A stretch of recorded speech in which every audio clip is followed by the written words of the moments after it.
Brain fact کے پیارے دوستو السلام علیکم، میں ہوں عرفان۔ فلسطین صرف آج کا مسئلہ نہیں بلکہ پچھلے 3000 سال سے اس شہر پر قبضہ کرنے کی لڑائی چل رہی ہے۔ آج سے 3300 سال پہلے اللہ تعالیٰ نے موسیٰ علیہ السلام کو حکم دیا کہ بنی اسرائیل کو فرعون کی غلامی سے نکال کر آزاد کر دو، اور پھر بہت مشکل سے فرعون کی آزادی سے اسرائیل بالآخر آزاد ہو گیا۔ جس کے بعد موسیٰ علیہ السلام بنی اسرائیل کو لے کر فلسطین آ گئے اور کہا کہ اس شہر پر حملہ کر دو، لیکن بنی اسرائیل نے کہا کہ آپ اور آپ کا رب جا کر لڑیں، یہ لڑائی ہم نہیں کرنے والے، جس کی وجہ سے اللہ تعالیٰ نے 40 سال تک انہیں ڈیزرٹ میں رہنے کی سزا دی۔ یہی موسیٰ علیہ السلام پر آسمانی کتاب تورات نازل ہوئی، اور اس تورات کے پہلے چیپٹر بک آف جینسز میں صاف لکھا ہے کہ یہ علاقہ فلسطین اللہ نے صرف اور صرف ابراہیم علیہ السلام کی اولاد کے لیے رکھا ہے، جس کی وجہ سے آج تک جتنی لڑائیاں چل رہی ہیں یہ اسی کے لیے ہے، کیونکہ یہودی یہ کلیم کرتے ہیں کہ تورات کی اس آیت کے مطابق یروشلم اور فلسطین پر صرف اور صرف بنی اسرائیل کا حق ہے، کیونکہ بنی اسرائیل ابراہیم علیہ السلام کی اولاد اسحاق کی اولاد میں سے ہیں، تب تو ان کو ملنا چاہیے۔ لیکن تورات میں لکھا ہے کہ یہ علاقہ صرف ابراہیم علیہ السلام کی اولاد کے لیے ہے، اسحاق علیہ السلام کی اولاد کے لیے نہیں۔ ابراہیم علیہ السلام کے ایک نہیں بلکہ 2 بیٹے، اسحاق اور اسماعیل علیہ السلام۔ اسحاق علیہ السلام فادر آف بنی اسرائیل، لیکن اسماعیل علیہ السلام کو عربوں کا فادر سمجھا جاتا ہے، اور یہ بات صرف ہم نہیں، ایون یہودی بھی اس بات کو مانتے ہیں۔ تو انہی کی کتاب تورات کے مطابق فلسطین پر صرف اسحاق علیہ السلام کی اولاد کا حق نہیں ہے، بلکہ اسماعیل علیہ السلام کی اولاد عربوں کا بھی حق ہے۔ 40 سال ڈیزرٹ میں رہنے کے بعد آخر بنی اسرائیل نے یوشع چاشوا کی لیڈرشپ میں فلسطین کو فتح کر لیا، لیکن کچھ ہی عرصے کے بعد یہ شہر ان کے ہاتھ سے دوبارہ نکل گیا، اور پھر اگلے 300 سال تک بنی اسرائیل اس شہر کو دوبارہ حاصل نہیں کر سکے۔ لیکن 300 سال بعد بنی اسرائیل نے داؤد علیہ السلام کی لیڈرشپ میں اس شہر یروشلم کو دوبارہ فتح کر لیا، اور ان کے بیٹے سلیمان علیہ السلام نے یہاں پہلی دفعہ اللہ کی عبادت کے لیے ایک مسجد بنائی۔ سلیمان علیہ السلام کے بعد یہودیوں نے فلسطین اور یروشلم پر 400 سال تک حکومت کی، لیکن 400 سال بعد بیبلون عراق میں ایک بہت ہی طاقتور امپائر بن چکی تھی، جس کے بادشاہ بخت نصر نے اپنی امپائر کو بڑھانے کے لیے فلسطین پر حملہ کر اور یروشلم کو تباہ و برباد کر دیا، اور اس ٹیمپل کو بھی تباہ کر دیا جو سلیمان علیہ السلام نے بنایا تھا۔ اور جتنے یہودی زندہ بچ گئے تھے ان سب کو غلام بنا کر اپنے کیپٹل بیبلون عراق لے کر آ گئے، اور 70 سال تک یہودی عراقیوں کی غلامی کرتے رہے۔ لیکن 70 سال بعد عراق پر ایران کے بہت ہی نیک بادشاہ سائرس دی گریٹ نے حملہ کر دیا، جسے ہم ذوالقرنین کے نام سے جانتے ہیں۔ سائرس گریٹ نے عراق کی اس حکومت کو فتح کر لیا، اور یہاں جتنے بھی یہودی تھے ان ساروں کو واپس فلسطین بھیجا، اور انہیں فنڈز بھی دیے کہ واپس جا کر سلیمان علیہ السلام کے ٹیمپل کو دوبارہ بنا لو، جو اس سے پہلے تباہ کر دیا گیا تھا۔ جس کے بعد یہودیوں نے پھر فلسطین پر 400 سال تک حکومت کی، لیکن پھر ان پر ایک ایسی حکومت نے حملہ کر دیا جس نے سارے یہودیوں کو یہاں سے 600 سال تک باہر نکال دیا، اور بنی اسرائیل پر اتنا ظلم کیا جو اس سے پہلے کبھی کسی نے نہیں کیا تھا۔ یہودیوں نے رومن امپائر سے لڑنے کی بھی کوشش کی، لیکن رومن امپائر نے ہزاروں یہودیوں کو قتل کیا، اور حالات اتنے خراب ہوئے کہ یہودی رومن امپائر سے چھپ کر غاروں میں رہنے لگے۔ رومن امپائر نے بیت المقدس، جسے پہلے سلیمان علیہ السلام اور پھر ذوالقرنین نے بنایا تھا، دوبارہ تباہ و برباد کر دیا، اور اس کے بعد یہ ٹیمپل آج تک دوبارہ نہیں بن سکا۔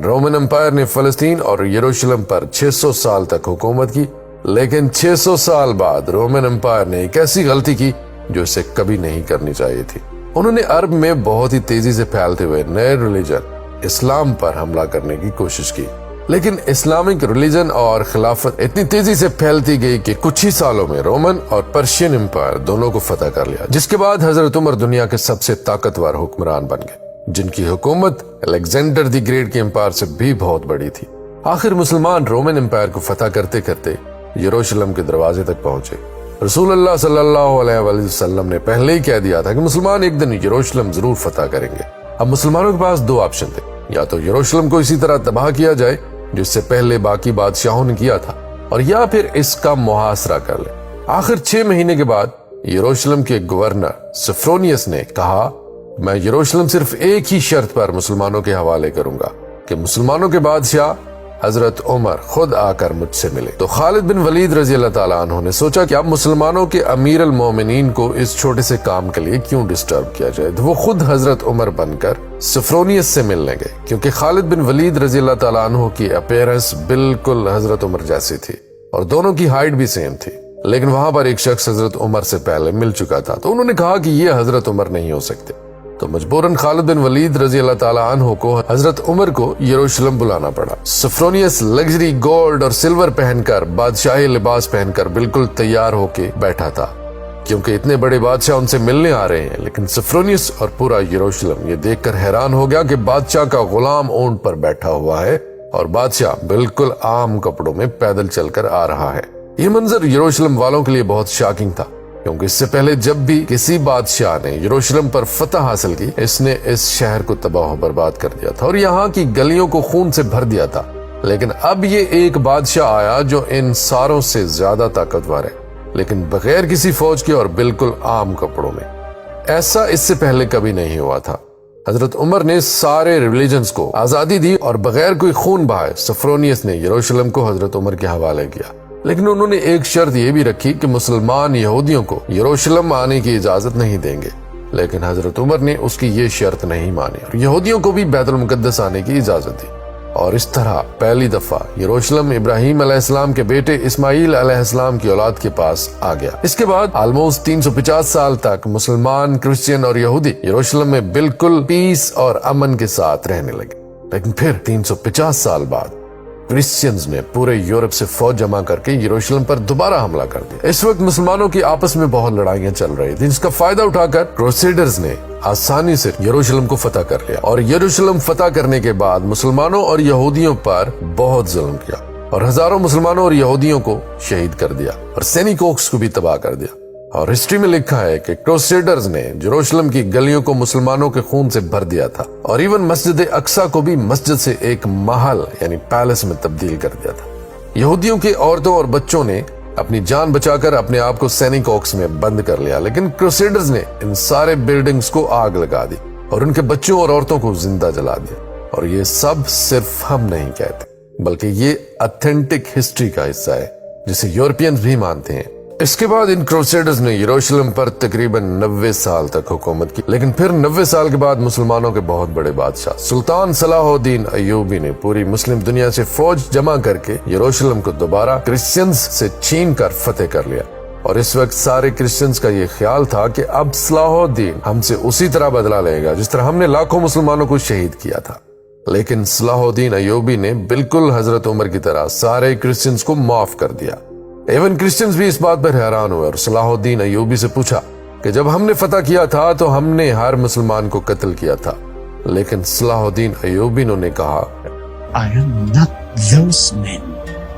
I am صلاح الدین۔ صلاح الدین ایوبی نے ان سارے ریلیجنز کو دوبارہ آزادی دی اور مسجد اقصی جسے پیلس بنا دیا گیا تھا اور اسے دوبارہ مسجد بنایا اور ادھر پہلی نماز ادا کی۔ یروشلم کو جب بھی کسی بادشاہ نے فتح کیا ہمیشہ ادھر بہت خون بہایا، سوائے مسلمانوں کے جنہوں نے ہمیشہ بالکل پیس اور امن کے ساتھ اس شہر کو فتح کیا۔ صلاح الدین ایوبی کے بعد ایک بار پھر سارے ابراہیمک ریلیجنز یروشلم پہ بالکل پیس اور امن کے ساتھ 800 سال تک رہے۔ لیکن 800 سال بعد اور آج سے 100 سال پہلے جب یروشلم پر خلافت عثمانیہ کی حکومت تھی، تو ورلڈ وار 1 کے بعد عربوں نے برٹش کے ساتھ مل کر خلافت عثمانیہ کو ہمیشہ کے لیے ختم کر دیا کہ ہم عربوں پر یہ ترکش لوگ آ کر کیوں حکومت کر رہے ہیں۔ تو اس نیشنلزم کی وجہ سے فلسطین بھی مسلمانوں کے ہاتھ سے نکل گیا۔ لیکن تھوڑے ہی عرصے بعد پہلے برٹش اور یہودیوں کی آپس میں ڈیل ہو چکی تھی کہ اگر برٹش کو یہ علاقے ملے تو وہ ادھر ایک یہودی اسٹیٹ بنائیں گے۔ اور یہ معاہدہ ہوا کیوں تھا؟ کیونکہ اس سے پہلے یہودی یورپ کے ہر field, business, science, medical, banking, ہر چیز میں بہت سٹرانگ ہو چکے تھے، جس کی وجہ سے یہودی یورپ کے سب سے طاقتور اور رچ کمیونٹی بن گئے۔ تو ان کی سپورٹ حاصل کرنا برٹش کے لیے سب سے ضروری تھا، اور پچھلے 1800 سال سے یہودیوں کے پاس اپنا کوئی بھی ملک نہیں تھا۔ تو اس میں سے کچھ یہودیوں نے زیونزم کی سوچ شروع کی کہ ہمارے یہودیوں کا بھی اپنا ایک ملک ہونا چاہیے، اور اس کے لیے انہوں نے اسی فلسطینی علاقے کو چنا، اور یہ ملک حاصل کرنے کے لیے انہوں نے ہر طرح سے کوشش کی۔ یہودیوں نے یہاں تک کہ عثمانی خلیفہ سلطان عبدالحمید سے بھی ڈیل کرنے کی کوشش کی، لیکن انہوں نے صاف انکار کر دیا، جس کی وجہ سے یہودیوں کو سمجھ آ گئی کہ اگر اپنا ملک بنانا ہے تو عثمانیہ سلطنت کو ختم کرنا ضروری ہے۔ اور جیسے ہی ورلڈ وار 1 کے بعد خلافت عثمانیہ ختم ہوئی اور فلسطین خلافت عثمانیہ سے نکل کر برٹش کی طرف چلا گیا، تو یہودی پوری دنیا سے اسی سیکرٹ پلان کے تحت فلسطین شفٹ ہونا شروع ہو گئے۔ اور فلسطین کے مسلمانوں سے زمینیں ڈبل ٹرپل پرائز پہ خریدنے لگے کیونکہ پیسہ تو ان کے پاس بہت تھا۔ برٹش امپائر نے بھی بیلفورڈ ڈکلیریشن میں یہودیوں کی ایک الگ سٹیٹ ہونے کو سپورٹ کیا تاکہ ورلڈ وار کے بعد یہودیوں کا سپورٹ اور پیسے دونوں حاصل کر سکے، اور اسپیشلی ورلڈ وار 2 کے بعد یورپ میں ہٹلر کی یہودیوں پر ظلم کے بعد یہودی اور بھی زیادہ پوری دنیا سے فلسطین میں جمع ہونے لگے اور فلسطین میں آہستہ آہستہ لڑائیاں بڑھنے لگی، جس کی وجہ سے UN نے ایک فیصلہ سنایا کہ فلسطین کو 3 حصوں میں ڈیوائیڈ کیا جائے، ایک حصہ فلسطین، دوسرا اسرائیل اور تیسرا یروشلم، جو ان دونوں میں سے کسی کا بھی نہیں ہوگا بلکہ یہاں UN کی حکومت ہوگی اور اس میں سب ریلیجنز کو آزادی ہوگی، جس پر عرب ممالک نے اس فیصلے کی سخت مخالفت کی اور اسرائیل کے آزاد ہونے کے صرف ایک دن کے بعد اسرائیل پر ہر طرف سے حملہ کر دیا۔ ایجپٹ، جارڈن، سیریا، تینوں کی فوجیں ایک ساتھ اسرائیل میں داخل ہوئیں، لیکن بہت ہی بے شرمی سے عرب ممالک یہ جنگ ہار گئے اور ایک ایسے ملک سے ہارے جو مسلمانوں سے سائز میں بہت چھوٹا اور جو اس جنگ سے صرف ایک دن پہلے آزاد ہوا تھا، اور اس ہار کی وجہ سے جو پلان UN نے اس جنگ سے پہلے بنایا تھا اس کا صرف 40% علاقہ فلسطینیوں کو ملا اور 60% علاقہ اسرائیل نے فتح کر لیا، اور ایون یروشلم کے آدھے شہر کو بھی فتح کر لیا۔ اسرائیل اکیلے ہی جنگ نہیں لڑ رہا تھا بلکہ اس کے ساتھ پوری دنیا کی سپورٹ تھی، ایون رشیا اور US دونوں کا سپورٹ اسرائیل کے ساتھ تھا۔ اسرائیل نے یہ علاقے فتح کر کے ٹائم بالکل بھی ضائع نہیں کیا اور 7 لاکھ عربوں کو فلسطین سے باہر نکال دیا، جس کی وجہ سے فلسطین میں آہستہ آہستہ یہودی زیادہ اور عربی کم ہونے لگے۔ اس جیت کے بعد اسرائیل بہت سٹرونگ بن گیا اور پوری دنیا سے اور بھی زیادہ یہودی اسرائیل میں جمع ہونے لگے۔ اس کے بعد یہودیوں نے اپنے آپ کو عرب کے بالکل سینٹر میں ایک بہت ہی مضبوط حکومت بنا لی تھی، لیکن پھر بھی یہ 2 علاقے ویسٹ بینک اور غزہ اسرائیل کے کنٹرول میں نہیں تھے۔ لیکن آج سے آلموسٹ 60 سال پہلے یعنی 1967 میں